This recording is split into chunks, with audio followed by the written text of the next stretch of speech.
Bom dia, primeiro ano. Vamos lá então para a segunda etapa do nosso capítulo 6, que fala sobre o ser humano como ser de várias facetas.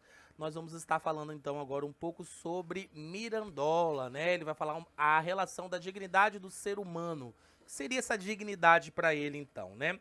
Então, a primeira coisa que a gente tem que entender é o seguinte: Mirandola ele buscava encontrar uma verdade única nas grandes tradições das filosofias de Platão e Aristóteles. Como elas eram muito, em alguns momentos, controversas, né?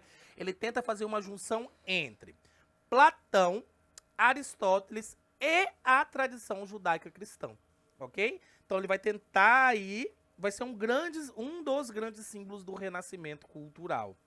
E aí ele vai falar o seguinte, que o homem ele possui um lugar especial no universo, porque ele é dotado de uma dignidade única.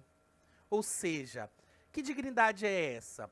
Para Mirandola, essa dignidade é aquela que leva o ser humano a poder definir o seu próprio destino por meio da liberdade, daquilo que vai chamar de livre arbítrio.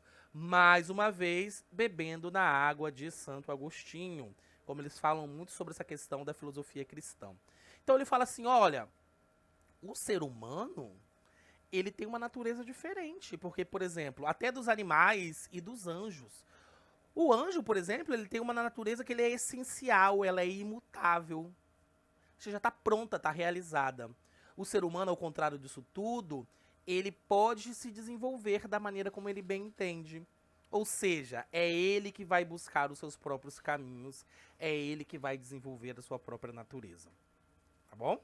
Então, ó, foco aqui na ideia, então, da página 48 de dignidade. O que seria essa dignidade? E a tentativa de Mirandola dar uma resposta a essa junção do pensamento platônico, aristotélico e a tradição judaico-cristã. Então, ele vai falar sobre a ideia de dignidade. E essa dignidade está relacionada ao conceito de liberdades individuais, de liberdade de escolha, de livre-arbítrio. Continuando, então, vamos lá. Página, aqui ainda o Shella, que nós vamos falar agora. Na página 49, ele vai ainda continuar falando sobre essas questões dos anjos, dos animais, né? Ele fala que o ser humano, ele possui uma natureza que ele chama de natureza em aberto, que leva o ser humano a várias direções, depende da sua própria escolha.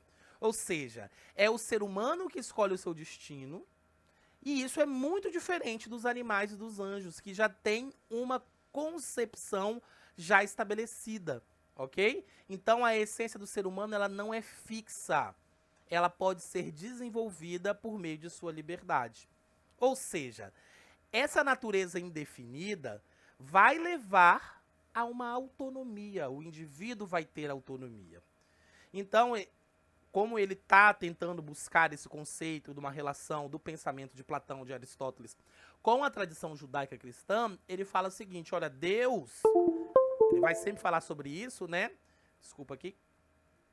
Deus, ele vai levar o ser humano, então, a buscar todas essas possibilidades, mas esses caminhos, eles têm essa capacidade, essa diferenciação do ser humano de ter uma estrutura em Deus, ok? Ou seja, por mais que ele tenha todas essas afinidades, todas essas buscas, todos esses conceitos, é Deus que vai levar ele ao caminho, tá bom?